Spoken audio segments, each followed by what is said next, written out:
በጣም የምታዘበው ነገር ነው። ኦርቶዶክስ ነን ብለን በምናስበው ኦርቶዶክሳውያን ዘንድ እጅግ የተሳሳተ አመለካከት አለ። ደብተራን እንዳለ ጠንቋይ አድርጎ የመውሰድ ነገር፣ ይህ እጅግ በጣም የተሳሳተ አመለካከት ነው። ለደብተራዎች የተለየ ኔጋቲቭ ኢሜጅ ለመፍጠር እየተደረገ ያለ ድርጊት ነው። ሲጀመር ደብተራነትና ጥንቁልና እጅግ በጣም የተለያዩ ነገሮች ናቸው እና ዲያብሎስ እጅግ በጣም በሚገርማችሁ ሁኔታ ደብተራዎችን ለማስጠላት እጅግ በጣም ብዙ ሴራዎችን እየሰራ ይገኛል። በመጀመሪያ ደረጃ ደብተራነት ራሱ ምን እንደሆነ አያውቁም። እነዚህ ሰዎች ወይ አይጠይቁ ወይ አያነቡ። የሆነ ሰይጣናዊ ድርጊት የሚሰራ ሰው ሲመለከቱ እነዛን ደብተራዎች ብለው ይጠራሉ። አጋንንትም ካህናትን ስለሚጠላ ደብተራዎች እያለ ይናገራል ማለት ነው። ደብተራ ባጭሩ ትርጉሙ የቤተ መቅደስ አገልጋይ፣ ቅኔ የተማሩ የቤተ መቅደስ አገልጋዮች ካህናት ማለት ነው ባጭሩ። እና እዚህ ላይም ደግሞ የደስታ ተክሎ እና የኪዳነ ወልድ ክፍሌ መዝገበ ቃላት ስክሪኑ ላይ አስቀምጬላችኋለሁ፣ በደንብ ተመልከቷቸው። ሲጀመር እነዚህ አካላት የሆነ ሰው ጥንቆላ ሰይጣናዊ ስራን ሲሰራ ሲመለከቱ ሮጠው ደብተራ ምናምን ይላሉ ማለት ነው። እና እጅግ በጣም በሚያሳዝናችሁ ሁኔታ የደብተራን ትርጉም አያውቁትም እንዳልኳችሁ። ሲቀጥል እነዚህ ሰዎች ራሱ ደብተራዎች ደግሞ የቤተ መቅደስ አገልጋይ ካህናት ስለመሆናቸው ራሱ ሊቃውንት ምንድን ነህ አንተ? አሁን እሱ የሚናገረውን ነገር ደግሞ የሚሽር ደግሞ አባታችን ሲናገሩ ስሙ። ካህናቱ እነሱ እያደረጉ እዛ ጥምቃሉኝ ማጥመቅ እዛ ሲጀምር ሌላ መለፍለፍ። ምንድን ነህ አንተ ደብተራ? ምንድን ነህ አንተ? ማነው መተት የመጣው? አሁን ነው አዲስ አበባ ከገባሁ ነው መተት የሚል ስም የሰማሁት። እግዚአብሔር አይጣል። መተትን የሰማሁት ራቁት ጥምቀትን ያየሁት አዲስ አበባ።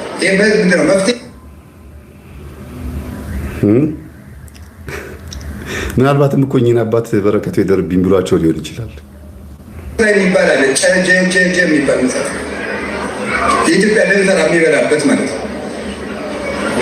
ተደግሞ ባል መፍትሄ ስራ ያስደግም ብለው የሚል ስም እንዲህ ያለውን ዘንዶን ራያምስ 12:7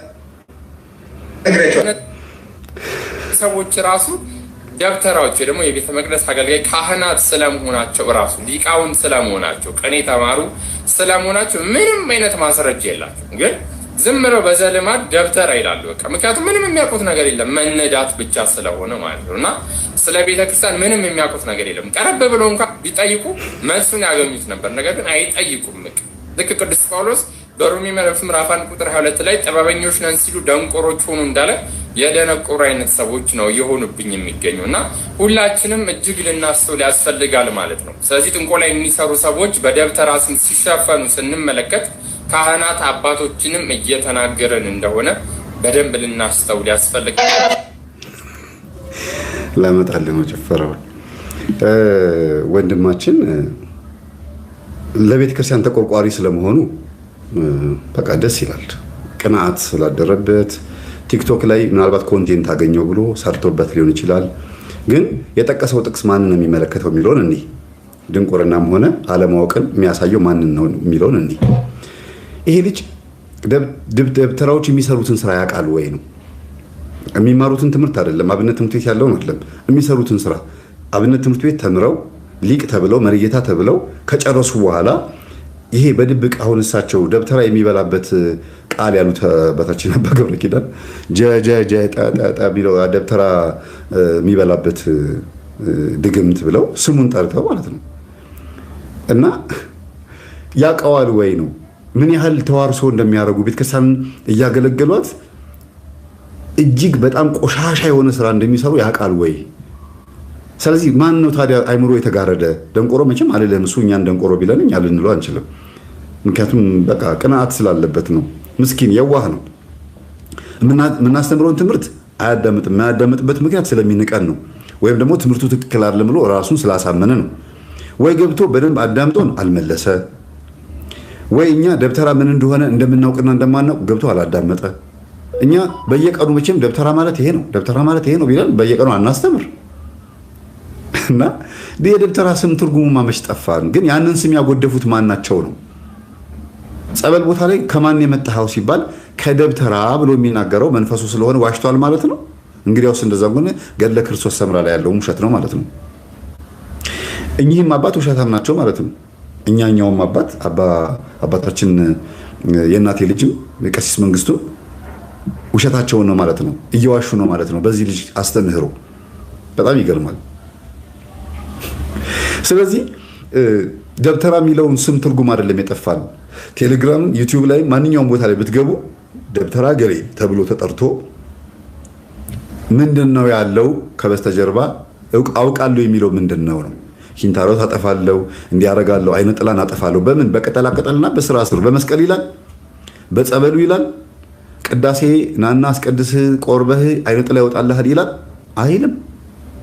በጣም የሚገርማችሁ ከዛ ደግሞ ለእቁብ፣ ለሎተሪ፣ ለስንፈተ ወሲብ እያሉ የሚጠቅሱት ስር ማሽቅጠል በጣሽነታቸውን ነው። እሱ ነው ጸበል ላይ የሚጮኸው ነው እያልን ያለ ነው። ስለዚህ ደብተራ በሚለው ስም የሚጠሩ ሰዎች የላኩት መንፈስ ነው። እኔ እሱ ነኝ እያለ ነው መንፈሱ። ከዛ አይነት ሰው ነው የመጣሁት። ምን አይነት ማድረግ ካለው ዲያቆን ከሚለው አላለም፣ ቄስ ከሚለው አላለም፣ ካህን ከሚለው አላለም። ደብተራ ከሚለው ማዕረግ ነው የመጣሁት። በዚህ ማዕረግ ውስጥ ያሉ ሰዎች ናቸው ይሄንን ጉድ እያፈሉ ያሉት፣ መጫኛ የሚያቆሙት፣ እህል ከምጣድ የሚሰልቡት፣ መርፌ በዚህ አስገብተው ያመጣላቸዋል፣ በዚህ መርፌ አስገብተው በዚህ የሚያወጡት፣ ምላጭ የሚቆረጥሙት እነሱ ናቸው። እንደ ጥሩ ጥበብ የሚጠቀሙት እነሱ ናቸው። ስለዚህ ቤተክርስቲያንን ስም ያጎደፉት እኛ ሳንሆን መንፈሱ አጋልጧቸው እነሱ ናቸው። የቤተክርስቲያንን ስም ያጎደፉት አጋልጧቸው። ባያጋልጣቸውማ ጥበብ ነው ብለውታል ጠባብነታቸውን። ይሄ ነው እኮ ትልቁ ችግር። ስለዚህ ስሙን ያጎደፈው ማን ነው? እኛ ነን ወይ? ይሄንን ስም ይዘው ቆሻሻ የሆነ ስራ እየሰሩ ያሉ ሰዎች ናቸው ስሙን ያጎደፉት ነው እያልን ያለ ነው እንጂ ደብተራማ በትልልቅ ቤተመንግስት ቦታ ላይ በቤተክርስቲያን ውስጥ ትልልቅ እውቀት ያላቸው ሰዎች የሚይዙት ማዕረግ ነበረ። አለቃ ገብረሃናም እኮ ደብተራ ነበሩ። ግን ድብትርናቸው ለዝሙት ምን ይጣላቸው? በዝሙት የሚታወቁ አባት ናቸው አለቃ ገብረሃና። ይቅርታና የእሳቸው ቤተሰብ ካላችሁ እንዳታዝኑብኝ። ከስንቷ ሴት ጋር ተጋድሞ ከሚስታቸው ጋር ተጣሉ።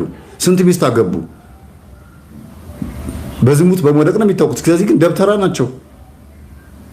በጣም ብዙ ቦታ ላይ በቀልድ ነው የሚታወቁት ደብተራዎች።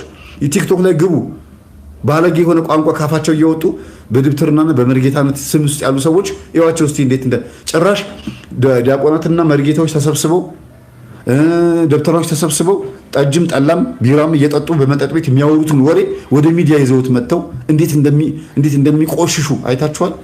እጅግ በጣም ቆሻሻ የሆነ የባለጌ ቃላት እያወጡ እኔ እኮ እንዲህ ያለች ሴት አውጥቼ እንደዚህ አድርጌ እያሉ ክህነት ውስጥ ያሉ አፍርሰው ይሁን አሁን አይታወቅም፣ ጠምጠመዋል። ግን እጅግ በጣም በሚያሳዝን መልኩ ማለት ነው በእውነት። ስለዚህ ስሙን ያጎደፉት ማን ናቸው? ራሳቸው ናቸው ቤተሰቦች።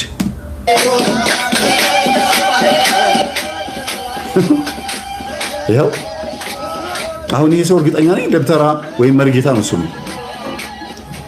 በዲያቆን ሰርግ ላይ ነው እንደዚህ የሚጨፍሩት። በዲያቆን ሰርግ ላይ ስሙት። ያው አሳልፈው ለሰዳቢዎች የሰጡን ማን ናቸው? ተመልከቱ፣ ስሙት። ሞጣ የሚለውን ስሙ።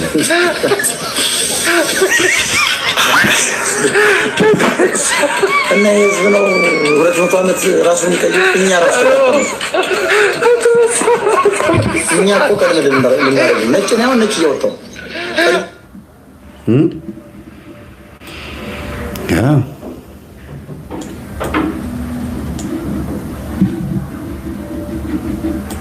በጣም ይገርማል።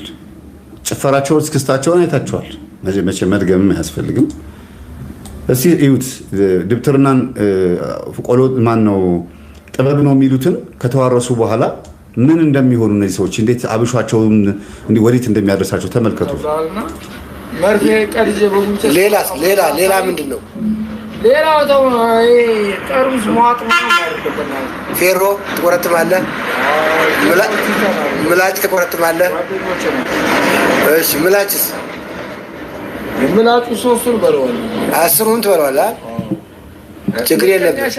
አስበለዋለሁ። ከዚህም በኋላ መርፌን ያዝ። ደግም ነው እንደምታደርገው ታዲያ ነው እንደዚህ እንዴት ነው? እንዴት ነው የማይደገሙ? መሊስ መሊ መሊያሊ መሊስ መሊ መሊያሊስ መሊስ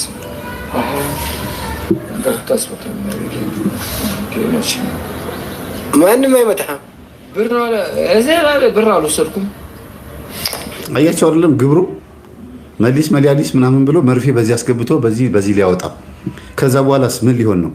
አሁን ጠጥቷል፣ ያስታውቃል፣ ሰክሯል። ከዛ አሃ ልታስመታኝ ነው አለ። ያ ማለት ይሄ መርፌ አስገብቶ ማውጣት፣ ምላጭ መቆረጣጠም፣ አንዳንድ ማጂክ መጫኛ ማቆም ምናምን የሚሉት ነገር ብር ማግኛ ሰርከስ እንደማሳየት ማለት ነው ብለው ስለሆነ የሚዋረሱት መንፈሱን ያለ ብር አይሰራም። ድግምትም ነው ግን ብር ያገኝበታል። ያገኘውን ብር ደግሞ ይጠጣበታል። እዛው ሰርኩሌት ነው የሚያደርገው። እዛው ከዛው ሳይክሉ በቃ እዛው ነው ተርኒንግ ፖይንቱ ማለት ነው። ስሙ ቀጥሎ በማጂክ ዙሪያ ምንድነው መስራት የምችለው? ብረት መቆርጠም ብረት መቆርጠም እችላለሁ ብለኛል። ብረት መቆርጠም እችላለሁ። አሁን ለጊዜው የምላጩንም ታሳየን። ጠርሙስም ትችላለህ። ጠርሙስን መብላት እችላለሁ። በቀጣይ መጥፎ ቀንና ጎደሎ ቀኑን ራሱ ላይቼ አውቀዋለሁ። አያችሁ፣ መጥፎ ቀንና ጎደሎ ቀኑንም አውቀዋለሁ። ይሄ ማለት እንግዲህ እዛ በተለያዩ መጽሐፍቶች ላይ የሚያየውን ባይዘው በዚህ አጋጣሚ እንትና ሽፈራው የሚባል ደብተር አለ በቲክቶክ ላይ የተለያየ ነገር የሚናገርና የዛሬ 3 ወር ነው 4 ወር በመላከ መንከራት መምህር ግርማ ወንድሙ ቀሲስ ሄኖክ ላይ እና እኛ በምናስተምረው ትምህርት ላይ ሲሳደብ ሰምቼዋለሁ። በጣም ነው የምናዝነው። ጎረቤቱ ቤተሰቡ ነው የደወለልኝ። ብዙ መረጃ ሰብስቤያለሁ። አንድ ቀን ማንነቱን ቪዲዮውን አወጣዋለሁ፣ ታዩታላችሁ። በጣም በሚያሳዝን መልኩ ማን እንደሆነ ሲናገሩ ጥበብ አለኝ ብሎ የሚለው አሁን ቅርብ ጊዜ ካሊፎርኒያ ነው ማንች በሳት ስትቃጠል የነበረችው ሀገር ማለት ነው። በጣም በሚገርም መልኩ እዛ ላይ ቀድሜ ተናግሬ ነበረ። ኢትዮጵያ ላይ እንደዚህ ከተነሳ እዛ ደግሞ እንደዚህ ይሆናል ብዬ ተናግሬ ነበረ ብሎ ተናገረ። እንደ ትንቢት ተናጋሪ ማለት ነው።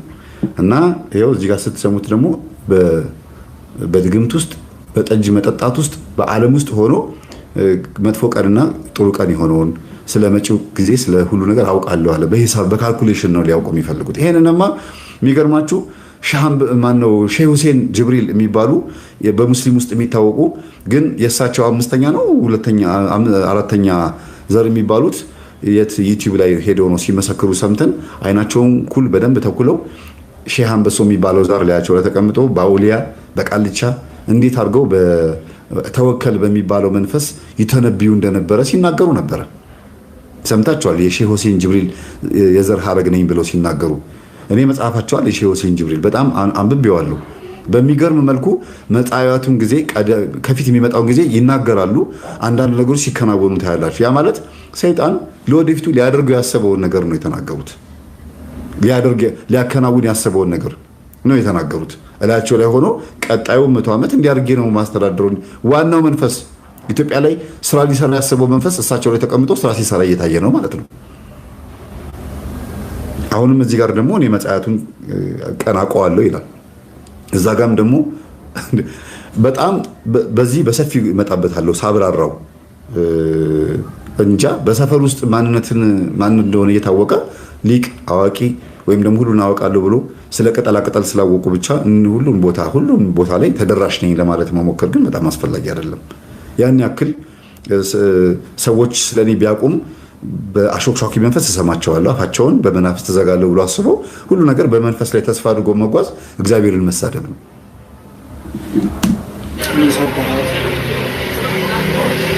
እና በቀጣይ ሌላ ነገሩንስ መስራት እንችላለን። ሰው ካለም በብዙ ነገር ታንተ ጋር መስራት ይችላል። ምላጭ ሊበላ ነው። እዩት። እና በዚህ ምላጯን እንግዲህ 3 ለየብቻ ሳየን እስኪ ለየብቻ 1 2 3 እነዚህ 3 ናቸው። አሁን ወደ ድግምት ነው የምትሄዱት? ድግምት ነው። ፔሬዲ ፔሬዳይ ፔሬዲ ፔሬዳይ ፔሬዲ ፔሬዳይ ፔሬዲ ፔሬዳይ ፔሬዲ ፔሬዳይ ፔሬዲ ፔሬዳይ ፔሬዲ ፔሬዲ ድግምቶቹ እነዚህ ናቸው። አያችሁ፣ ይሄንን የለፈለፈውን ቃላት የአውደ ነገሥት መጽሐፍ ላይ ገቢሮች ላይ መፍትሄ ስራይ ላይ እንዲሁም ደግሞ አስገራሚ ነው። የእውነት በጣም አስገራሚ ጥበብ ነው። በጣም እየታየ ነው። እውነት የሚያስገርም ጥበብ ነው። አይ ዋጣቸውና ብታሳዩን ቆንጆ ነው። ጠርሙሱንም እንደዚህ ነው የሚበሉት። ብረቱንም ትልልቅ ብረት እንደሚበሉ ነግረውኛል። ፌሮ ብረት ምናምን እንደሚቆረጥሙ ፌሮውን ይቆረጥሙታል። ቆርጥመው ተላል ፌሮውን በጣም አስገራሚ ነው። በጣም የሚያስገርመው ተመልከቱ። ምላጩን እየከካው ነው። ምላጩን እያደቀቀው ነው። ብረት ነው የሚበላው። ሰው ብረት ይበላል አይበላም። ስለት ነገር በጥርሱ ቆረጣጥሞ በውሃ ያጣጥመዋል። ይሄ ማለት አጋንንትን ተዋርሰዋል ማለት ነው። ልክ እዚህ ላይ እንደምትጽፈዋ እንደ የመጽሐፍ ቅዱስ ቃል ጠቅሶ ሁሉ በእርሱ ሆነ ብላ ጽፋ፣ ግን አፏ ላይ ደግሞ የስድብ የምላጭ ቃል ምላጭ ነው እኮ። አሁን ስድቡን ራሱ እኮ እንደ ምላጭ ቁጠሩት። ምላጭ ነው እየከካች ያለችው። እሱ ብረቱን እያደቀቀ ነው፣ እሷ ደግሞ ፊደላቶቹን እንደ ምላጭ እያደቀቀቻቸው ነው። ይሄ አንድ ነው፣ ተዋርሶ ተመሳሳይ ነው፣ አንድ አይነት ነው። ምን ያህል በተዘዋዋሪ መንገድ ሰዎችን አንድ እንደሚያደርግ በዚህ ማየት ትችላላችሁ። ቦታም አትስጡት። እዚህ ጋር ግን ይሄ ሰው የደገመውን ድግምት አንዳንድ የድግምት መጽሐፍቶች ላይ አይቻቸዋለሁ እነዚህ በምመረምርበት ሰዓትና የቤተ ክርስቲያን መጽሐፍ ነው ተብሎ ግን ቤተ ክርስቲያን ያልተቀበለችው የድርሳነ ራጉኤል ተብሎ የሚሸጥ መጽሐፍ አለ። ከጀርባው ላይ ድርሳነ ራጉኤል ተብሎ የሚሸጠው አንዳንድ የድግምት መጽሐፍ ላይ ዋናው ላይ አላልኳችሁም፣ የድግምት መጽሐፉ ላይ ነው። ከጀርባው ላይ እንዲህ አይነት የድግምት ድግግሞሾች አለ፣ የቃላት ድግግሞሾች። ይሄንን ደግሞ ሌላ ቦታ ላይ ደግሞ እነሱ የኛ መጽሐፍ ነው ብሎ የሚያስቡት በጣም እነሱ ውድ ነው የሚሉት መጽሐፉን የሐዋርያት ሥራ መጽሐፍ ላይ ሐዋርያት ምን ይላሉ? የድግምት መጽሐፍን አቃጠሉ፣ ዋጋውን ቢተመን 50 ሺህ ይሆናል እያለ ይናገራል። እና ዛሬ ላይ ደግሞ ይሄ 50 ሺህ የሚባለው 50 ሚሊዮን ሊሆን ይችላል። ይሄ እኮ መጽሐፍ የትም አይገኝም፣ አባገሌ ናቸው እንደዚህ የሰጡን፣ ስንት ዓመት ሙሉ አስቀምጠውት መሬት ቆፍሮ አስቀምጠውት አይጥ እንዳይበላው እንዳይበሰብስ ተደርጎ በብዙ ነገር ተንከባክቦ የተቀመጠ ይላሉ። ይሄ ምላጭ የሚያስበላ እኮ ድግምት ነው። ጥበብ ተብሎ የተቀመጠው አይምሮን የሚያጠብ አሰራር የቤተ ክርስቲያን ነው ተብሎ የሚጠመጥሙ አባቶች ያስቀመጡት ነው ተብሎ በተለይ በሰሜኑ በአማራ ክልል አካባቢ ላይ እንዲህ አይነት ተቀብረው የተቀመጡ በጣም ብዙ መጽሐፍቶች አሉ። በትግራይም ክልል ላይ አለ፣ ሞልቷል። ቤት ይቁጠረው።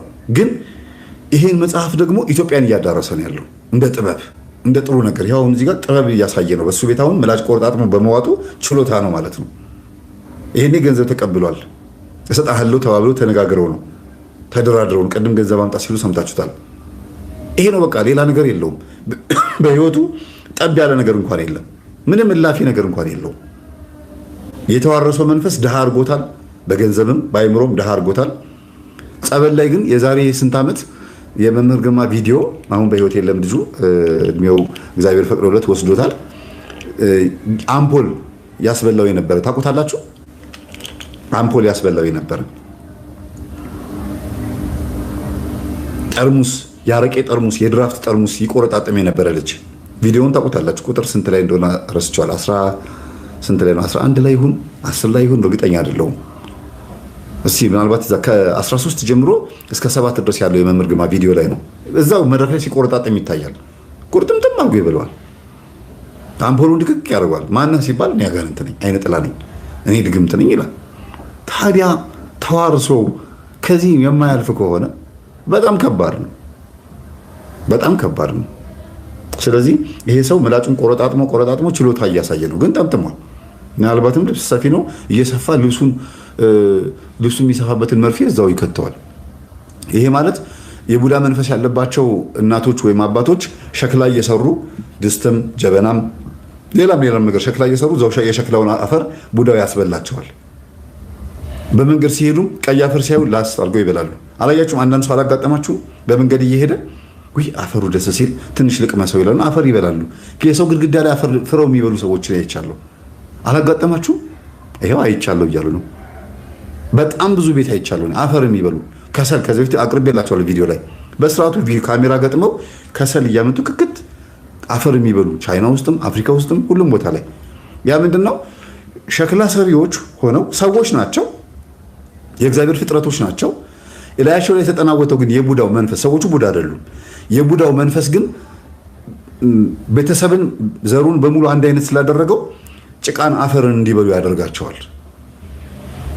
ያንን አፈር ያ መንፈስ ያለባቸውን ሰዎች ደግሞ በቡዳ ሲባሉ ወይም ያ መንፈስ ከዓይናቸው ተነስቶ ሰው ላይ ሲያርፍ በቡዳ የተበሉት ልጆች አፈር ይበላሉ።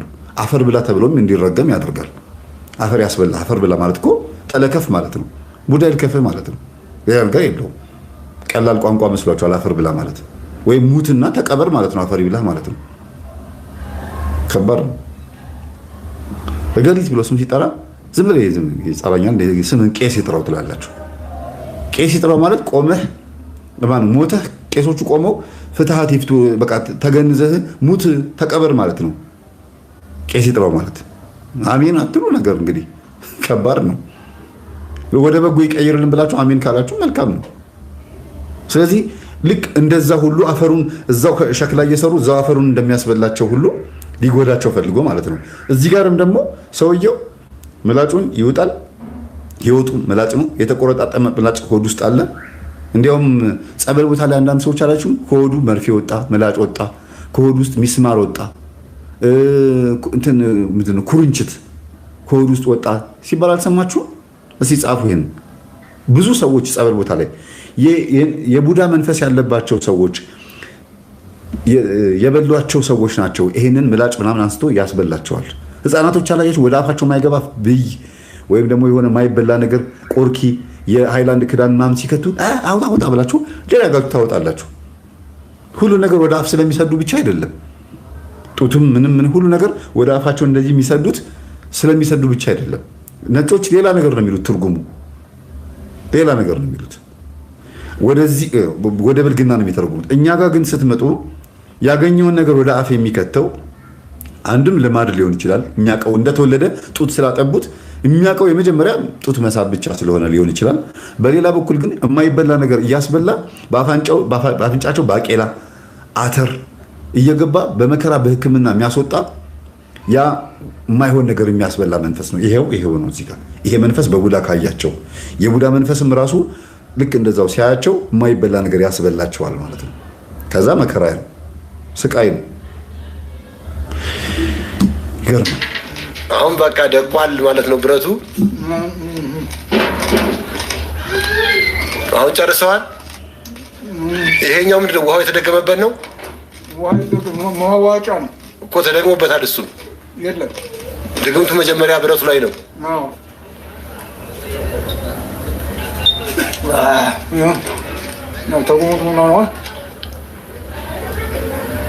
በደንብ በቃ ይሄ አሁን በቃ ኦልሬዲ ጥበቡ በቃ ኖርማል ሆኗል። እንደ ቆሎ ትንሽ ቀርተዋል። ያው ማለት ይቻላል ይዋጣሉ፣ እነሱ ይዋጣሉ። ግን ትክክል እንደዚህማ አሳያችኋለሁ። በጣም የሚገርም ጥሩ። እሺ እንዴት ታዩታላችሁ ታዲያ? ይሄን ቤተሰቦች ሰዓት እየደረሰ ስለሆነ ቶሎ ቶሎ እንትን ልበለው ብዬ ነው። ወደ 30 ደቂቃ ነው የቀረኝ። ቀጥል ካላችሁ እኔ እስከ 5 ሰዓት እንቀጥላለሁ። ምንም ችግር የለውም። በመሀል የሚያሳርፈኝ ቪዲዮ ስላለ እያዳመጥን እናርፋለን። የጸሎት ሰዓታችሁ እንዳልጋፋ ነው 4 ሰዓት ቶሎ መጨርሰው። ያለውን ቪዲዮ ጨርስ ካላችሁኝ ያለውን ቪዲዮ ጨርሼ እንትን እላለሁ። ከዛ በሚቀጥለው ደግሞ ሌላ ቪዲዮ ብዙ ቪዲዮ ነው ያለው። ባይዘው ብዙ የምንማማርባቸው ቪዲዮዎች አሉ። እያንዳንዱን እያቆመን እየተነጋገርን ነው። በቀን ላይቭ ብገባ ደስ ባለኝ። እኔ ይደክመኛል፣ ልጆቼንም ቶሎ ቶሎ ማየት ስላለብኝ ነው። እሺ አሁን በላ ውሃውን ጠጣ። የሚያወሩትን ሰምታችኋል። በጣም ላይምሮ የሚያስጠላ ነገር ነው የሚያወሩት። እንደ ተራ ነገር ነው የሚያወሩት። ግን እንዴት በዚህ ልክ ሰው ወርዶ እንደዚህ አይነት ነገር ያወራል? እንደ ቆሎ ትፍትፍ ብለዋለሁ። ብረቱን ውጦ በውሃ ያጣጥመዋል። አሁን ጨጓራ ወፍጮ ቤት አይደለ፣ የወፍጮ ብረት አይደለ። ጨጓራ ውስጥ ያ ስለት ገብቶ ወደ ቀጭን አንጀት ይገባል። በሳይንስ እንኳ ስታዩት ከዛ በአይነ ምድር ይወጣል። ሰውነቱን ሳይቆራርጠው ከወጣ ቆራርጦትም ከወጣ ሁለቱም የመንፈስ ስራ ነው። ከቆራረጠው ደም ባይዘው ደብተራ ተብለው ቅርታ ለምናገረው ነገር ደብተራ ተብሎ ደም የማያስቀምጠውና ደም የማይጸዳዳ የለም። ይሄን ታውቃላችሁ? በስም አለ በማዕረግ አላልኳችሁም። ደብተራ የሚለው ማዕረግ የያዙ አይደለም። በድብትርና ስራ ውስጥ ያሉ በጥንቆላ ስራ ውስጥ ያሉ ከሆኑ ደም ነው የሚያሸናቸው፣ ደም ነው የሚያስቀምጣቸው። ይሄን ከብዙዎቹ ሰምቻለሁ። ራሳቸው ነው የሚመሰክሩት። ራሳቸው አይነ ጥላዋ አላቸው ያልፈው አይነ ጥላም አለች ደም የምታሸና። ከዛ ደግሞ በተለያየ ነገር ግብሩን ያገኛል። አሁን ይሄ ሰው ይበላዋል፣ እየቆራረጠው ነው የሚወጣው። ከዛ ደም ነው የሚጸዳዳው። አንድ ምንም እንኳን ባይቆራርጠው መንፈሱ ምን ያህል የሚበላው መንፈሱ ነው እንዲወጣም ያደርገዋል። እና ማጂካሊ ጥበበኛ እንዲመስል አድርጎ ይሰራዋል። አይነካውም ሰውየውን። በአየር ላይ እቃ አስሮ እያንኳኳም ይሄዳል አይደል እንዴ? መናፍስቶች ናቸው። አሁን እቃው እየተተረማመሰ እየተንኳኳ ሲሄድ አላየችም? አንዳንድ ቲክቶክ ቪዲዮ ላይ እቃው ይሄዳል። ያ ምንድን ነው? መንፈስ ነው። አጋንንት ናቸው። ያንን ሰብስበውት ይዘውት ይሄዳሉ። እነዛ መናፍስቶች እዚያ አፍ ውስጥ ሲገቡ ምላጩን ይዘውት ወደ ውስጥ ይገባሉ። ከዛ በአይነ ምድር ያወጡለታል። ይሄንን ለነሱ ቀላል እኮ ነው፣ ለሱ ግን ጥበብ ነው፣ ለኛ ጥበብ ነው የሚመስለው። አሁን እስቲ እዚህ ጋር አገርን የገነባው መንደርን ያቋቋመው ወይስ የተማሩ ሰዎችን ነው ስራ ያሰጣቸው ወይስ ደንቆሮችን ነው ትምህርት እንዲማሩ ያደረገው? ወንጌል ነው የሰበከው? ጥምጣሙ ረድቶታል? ምንድን ነው ያደረገው ይሄ ሰውዬ? እስቲ ጥበቡ ምን ላይ ነው? ምንድን ነው? እሺ ይሄ የሚገርም ጥበብ ነው አለ። ይሄ ነገር ለሀገር ምንድን ነው የሚጠቅመው? ድንገት የሆነ ሀገር ሄደህ ምላጭ ካስበሉህ እንዳይጎዳህ ነው? ምንድን ነው የሚጠቅመው? እስቲ ያው ሰው እንዴት የብረት ምላጭ በልቶ አጋንንት ተዋህዶ ምላጭ የሆነ አጋንንት ተዋህዶ ምላጭ ሲበላ እንደ ጥበብ ይጠቀማል? እንደ ጥበብ እንዴት ያየዋል? የዋጠው ምላጭ አጋንንት የዋጠው ምላጭ አለ፣ አጋንንት ደግሞ ውጧል። አጋንንቱም ምላጭ ነው፣ ይሄም የበላውም ደግሞ ብረቱም ጎጂ ነው። ምንድን ነው የምትሏቸው እነዚህ ሰዎች? አሁን ይሄ ጥበብ ተብሎ ይታያል። ባለፈውም ወንድማችን 155ኛ ልዩ ገጠሜ ላይ መርፌ በዚህ አስገብቼ በዚህ ያወጣለሁ አለ። ለጥበብ ነው ግን ለፉክክርና ለመወራረድ ገንዘብ ለመቀበል ያን ገንዘብ ይዘን ሄደን ደግሞ እንደፈለግን እንኖረበታለን። ያ በቃ ይሄ ነው፣ ሌላ ምንም የለውም። እና በጣም ይገርማል። አሁን ደብተራ ከቤተ ክርስቲያን ሲወጣ በሁለት አይነት መንገድ ነው። አንደኛ በገንዘብም በዝሙትም በአስማትም ሊሆን ይችላል የወጣው። ወጥቶ እንዳያገለግል ይከለከላል፣ ይባረራል። ከዛ የራሱን የጥንቆላ መንገድ ስር ማሽቀጠል በጣሽነቱን በዛው ይቀጥልበታል። ከዛ ቤተክርስቲያን ይህን ጥበብ የሰጠችን ብሎ በቲክቶክ በዩቲዩብ በምን በድሮም ጊዜ በፈለገው መንገድ ይሄዳል። የተለያየ ቦታ ይሄዳል። ይሄ አንዱ መውጫ መንገዱ ነው። ሁለተኛ ደግሞ ከቤተክርስቲያን የሚወጣበት አንዱ መንገድ ምንፍቅና ነው። ለምንፍቅናውም የሚዳርገው ግን ይኸው መንፈስ ነው ማለት ነው። አያችሁ፣ ብዙ ጊዜ ወደ ፕሮቴስታንት አዳራሽ ሄደው እኔ በጌታ አምኛለሁ ብለው ድርቅ ብለው ጥምጣሟን እንደጠመጠሟት ያችን በቃ የቤተክርስቲያናችን ካባ እንደደረቧት እዛው በካሜራ ፊት ተቀምጠው ኢንተርቪው በሚያደርጋቸው ሰው ፊት ተቀምጠው የሚለፈልፉት ነገር በሙሉ ቤተክርስቲያን የምትፈቅደውን ነገር ነው የሚናገሩት።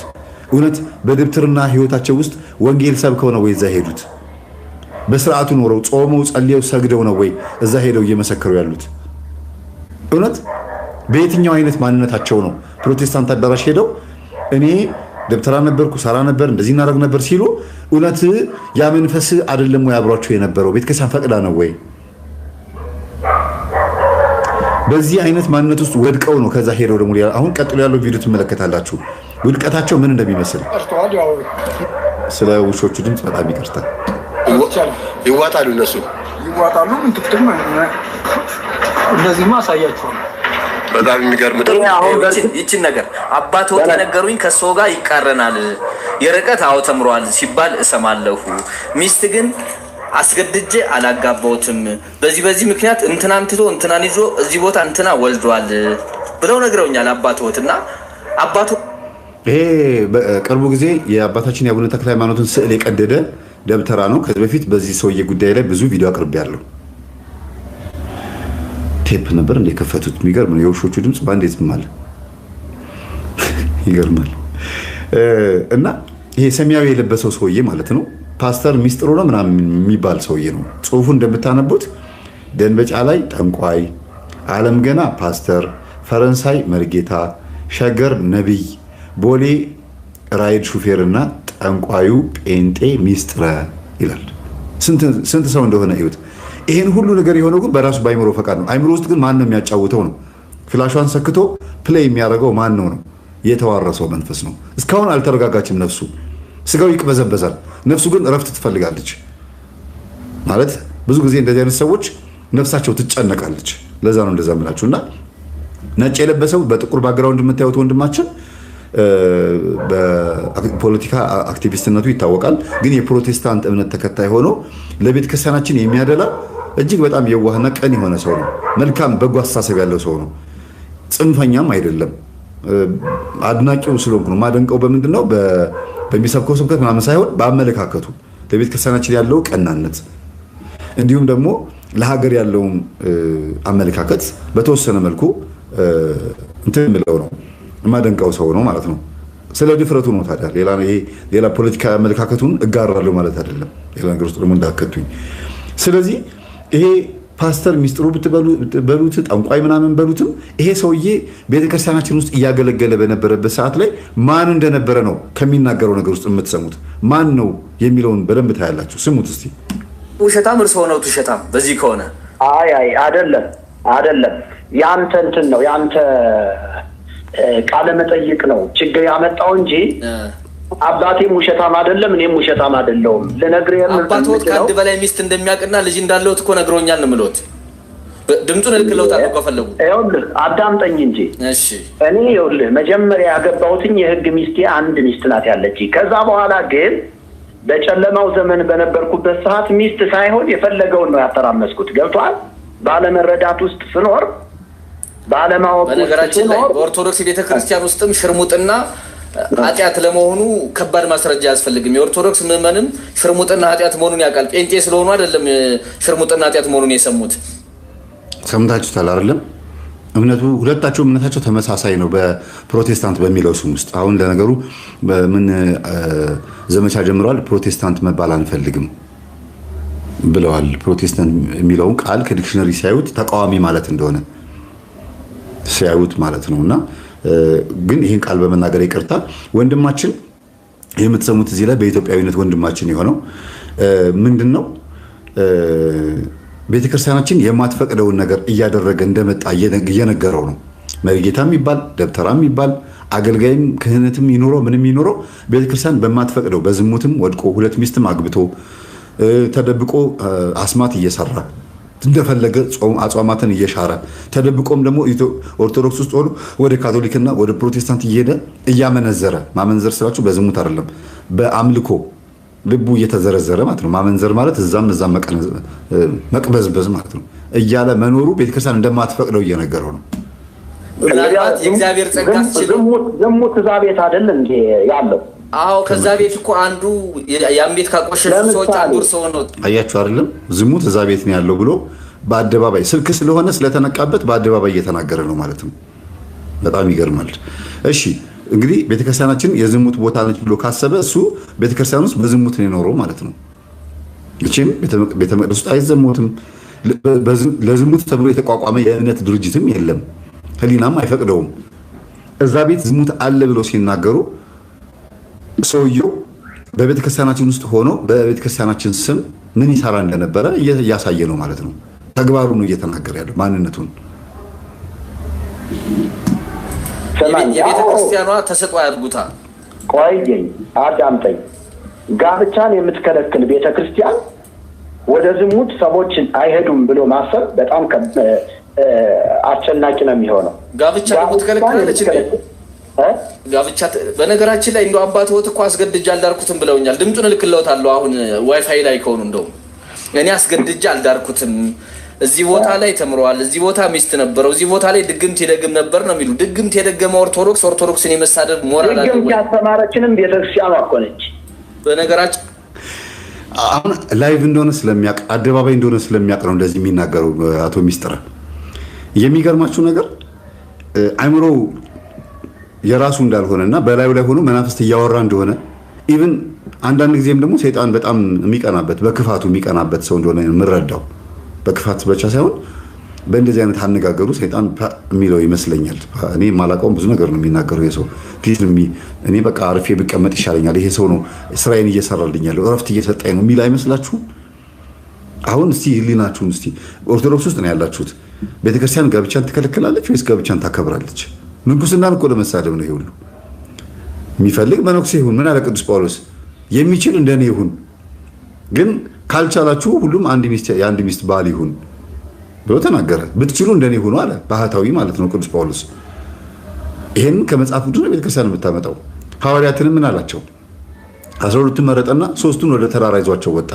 አንዳንዱን ለተለየ አገልግሎት የሚጠራቸው አሉ። ለምናኔ ለብህትውና የሚጠራቸዋል። ከምንኩስናም አልፎ ለምናኔና ለብህትውና ለይቶ 3ቱን ወደ ተራራ ደግሞ ይዟቸው ወጥቶ ደብረ ታቦርን ታውቃላችሁ እንግዲህ እንዴት እንደሚከበር እንዲህ አይነት አገልግሎት ያለባትን ቤተክርስቲያን። ከዛ ደግሞ በገዳመ ቆሮንጦስ በዲያብሎስ ከተፈተነ በኋላ ከጾመ ከጸለየ በኋላ ቀጥታ የመጣው ወዴት ነው? ወደ ቃና ዘገሊላ ነው። ገዳመ ቆሮንጦስ ማለት ለባህታውያን ያዘጋጀው እንደኔ እንደዚህ መኖር ትችላላችሁ። ክርስቶስ ባህታዊ ስለሆነ ወይም ደግሞ ክርስቶስ የባህታውያን ምሳሌ ስለሆነ የማያገቡ ሰዎች ምሳሌ ነው። ወይም የሱ ሌሎች የማያገቡ ሰዎችና የሚመንኑ ሰዎች የክርስቶስ ምሳሌ ናቸው። ግን ደግሞ ይሄንን ህይወት መኖር የማትችሉ ካላችሁ ከ3 ቀን በኋላ ይላል መጽሐፍ ቅዱስ ላይ ሲናገር፣ ከ3 ቀን በኋላ ከገዳመ ቆሮንጦስ ከወጣ ከ3 ቀን በኋላ ወደ ቃና ዘገሊላ ሄደ ይላል። ያ ማለት ጋብቻንም ደግሞ ባረከ ከድንግል ማርያም ጋር ሆኖ ትዳርንም ባርኳል፣ ምንኩስናንም ብህትናንም ባርኳል። ይሄ ቤተክርስቲያን አስተምሮ ነው። በጣም እኮ የሚገርም ነውና እንዴት አፉ ሞልቶ በድፍረት ዝሙትን የተማርኩት ከቤተ ክርስቲያን ነው ይላል። ጥንቆላን የተማርኩት ከቤተ ክርስቲያን ነው ይላል። ይሄ ሰውዬ መናፍቅ ስለሆነ ቤተ ክርስቲያን አላስተማረችንም፣ እኛም ሌሎችም እኛን ትምህርት የሚቃወሙትም እንላለን። ግን ቤተ ክርስቲያናችን ውስጥ ዝሙት የለም ወይ? ቤተ ክርስቲያናችን ውስጥ ጥንቆላ የለም ወይ? ቤተ ክርስቲያናችን ውስጥ ይሄ ሰውዬ የሚናገረውን ህይወት የሚኖሩ ሰዎች የሉም ወይ ሲባል ህይወቱን የሚኖሩ ሰዎች አሉ። ቤተ ክርስቲያን ፈቅዳ ግን አይደለም። በድብቅ ይሄ ነገር እያደረጉት እግዚአብሔር ታግሷቸው ጸጥ ስላላቸው ኃይል የለም በቅሰፍትም የለም ብሎ ያሉ ሰዎች ብዙ ሞልተዋል። በጣም የሚገርማችሁ በጣም በሚገርም መልኩ ይሄ ሰው አደባባይ ላይ በዚህ ልክ እየተዋረደ እንኳን የማይመለስ ሰው ከሆነ ወይ ረብጣ ገንዘብ እየተከፈለው ካፈርኩ አይመልሰኝ ደረቅ ነው። የሌባ አይነ ደረቅ መልሶ ልብ ያደርቅ ነው። ወይ ደግሞ ሙሉ በሙሉ መንፈስ የከደነው ሰው ነው። ሽፍን አድርጎት የሚኖር ሰው ነው ማለት ነው። ውሃን ወደ ደም ቀይራለሁ ሲል ቸርች ከፍቶ እንትን ሲል የአቡነ ተክለ ሃይማኖትን ስዕል ቀዶ እንደዚህ በአደባባይ መነጋገሪያ ሲሆን ከሰው አይን መራቅ እንደማይፈልግ አቴንሽን ሲከር እንደሆነ ያስታውቃል ማለት ነው። በጣም ይገርማል። አባ እንግዲህ እኔም ቤተ ክህነት ቤተሰቦች አሉኝ። ቤተ ክህነት ሄደው ሰው ሁሉ ጠንቋይ አይደለም። በአቋራጭ መክበር፣ ጥንቆላ፣ ሰዎች እንዲፈራ እንዲከበር፣ በረዶ እንዲጠብቅ ነው ሰው ጠንቋይ የሚሆነው። እና ታዲያ ቤተ ክርስቲያኗ በረዶ እንዲጠብቅልን ብላ ጉልላቱ ላይ መድኃኒት የምታስቀምጥ፣ ታቦቱ ላይ መድኃኒት የምታስቀምጥ የኢትዮጵያ ኦርቶዶክስ ተዋሕዶ ቤተክርስቲያን አለ። እንደዛ ከሆነ ከጴንጤነት ተመልሰው ፈረንሳይ ሄደው የተጠመቁት ለምንድን ነው? ለወንጌል ለወንጌል ለወንጌል አንደኛ ለወንጌል፣ ሁለተኛ በደንብ እነግርሃለሁ። በእርግጥ አሁን አንተ ሪከርድ እያረክ እንደሆነም አውቃለሁ። ፓስተር ብንያም የምትለው አቶ ብንያም እንደላከህም አውቃለሁ። መንፈስ ቅዱስ እያወራኝ ነው ያለ። አይ መንፈስ እቺ ነገር መቼም አትቀርም። መንፈስ ቅዱስ እያወራኝ እየነገረኝ ነው ማለት ይላል። ይሄን እናንተ ራስ መገመት አትችሉም። እንደ ሁሉ ነገር አቤት መንፈስ ቅዱስ ሲፈርድብን እኮ ሲፈርድብን እንዴት እንደሚፈርድብን ሁሉ ነገር ከሱ ጋር እያጋጨ ነው። ኮተታ የሆነ ሰውዬ አስቡት እንግዲህ መንፈስ ቅዱስ እየነገረኝ ነው፣ ሪከርድ እያረከኝ ነው። የሚዲያ ሰው ስለሆነ ነው እንደዚህ የሚለው እና አስቡት ታቦት ላይ መድኃኒት አለ ብሎ ሲናገር ይሄ እኮ ሙሉ በሙሉ ቤተክርስቲያን እኮ የመሳደብ እንትን ነው እኮ አላማ እኮ ነው። ታቦት ላይ መድኃኒት አለ፣ ጉልላቱ ላይ አስማትና ድግምት መብረቅ መከላከያ አለ። ቤተክርስቲያን አናት ላይ አስቡት እንግዲህ እግዚአብሔር ይገስጸው። እሱ እንግዲህ እንደዚህ ያደረጉ ሰዎች ካሉ እኔ አሁን አስታውሳለሁ ወደ ሆነ ሀገር ስንሄድ ግሸን ስንሄድ የሆነ ሀገር ላይ እንውረድና ቤተክርስቲያን እንሳለን ሲባል አይ እዚህ አንወርድም፣ ኧረ በጣም ደስ የሚል ቤተክርስቲያን አላሉና ከዛ ከመካከላችን ያለ ሰው ግራ ሊያጋባ ሞከረ እና ጉዞውን ይዘው የመጡ ሰዎች አጋጣሚ ሆኖ አንዳንድ ሰዎች የሚያውቁ አሉ። ኧረ ይሄ ካቶሊክ ቤተክርስቲያን የቅባቶች ነው እዚህ አንመጣም፣ እዚህ እኮ በጣም ብዙ ነገር አለ ብሎ ሲናገር ሰማሁት እና እያወራን ሄድን መንገዱን እና ኦርቶዶክስ ነህ አሉት። ያ ሲከራከር የነበረው ሰው አዎ ነኝ አለ። ታዲያ እንዴት እዚህ እንሳለም ታዲያ? መስሎኝ ነው የቤተክርስቲያን መስሎኝ ነው አለ። እንዴ ታዲያ እዚህ የሚያክል ትልቅ ቦታ ላይ አማራ ክልል ውስጥ እንደዚህ አይነት ቤተክርስቲያን የኦርቶዶክስ ካልሆነ የማን ነው አለ። የዚህን ያክል የማያውቁ ሰዎች አሉ። እና ሲነግረኝ ምን አለ ፕሮግራም የሚመራው ልጅ ማለት ነው እያስተማርኩ ነበር የሚሄደው እና በጣም የሚገርማችሁ መብረቅ መከላከያ ተብሎ እዛ አናቱ ላይ ተሰቅሏል። የቅባቶች ሚካኤል ቤተክርስቲያን ነው። የቅባት ቤተክርስቲያን ነው። ማነው የሚካኤል ቤተክርስቲያን ነው። እና የመብረቅ መከላከያ አለ ብሎ ዙም አድርገን ቀርጸን አየ ነው። በጣም ቆይቷል። ስለቆየ አሁን ቪዲዮ ማግኘት አልችልም። እና እውነትም በጣም የሚገርማችሁ የሰጎን እንቁላል ነበር ቤተክርስቲያን የምታስቀምጠው፣ እነሱ ሌላ ነገር አስቀምጠዋል። ያን እያየ እኮ ነው እንደዚህ የሚደነፋው። እና ቤተክርስቲያን ፈቅዳ ወዳ የምታደርገው ነገር የለም። ይሄ ደግሞ አልተጻፈም በቤተክርስቲያናችን ውስጥ።